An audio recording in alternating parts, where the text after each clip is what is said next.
بسم اللہ الرحمن الرحیم۔ انا للہ و انا الیہ راجعون۔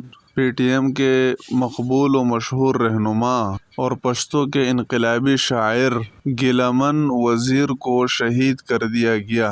اپنے انقلابی شاعری اور حق گوئی کی وجہ سے قید و بند کی صعوبتیں برداشت کی، لیکن اس کے باوجود حق گوئی کو نہیں چھوڑا۔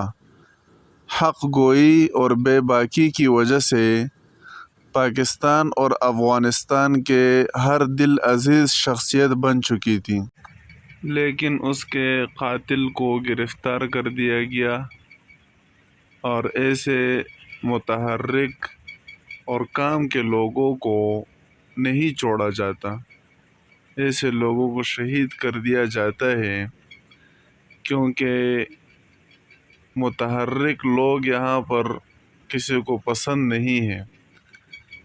جتنے کام کے لوگ ہوتے ہیں وہ یا تو یہاں سے چلے جاتے ہیں اور یا ان کو شہید کر دیا جاتا ہے، اور کوئی آواز اٹھانے والا نہیں ہوتا کہ اس کے لیے آواز اٹھائے کہ یہ ایسا کیوں ہوا۔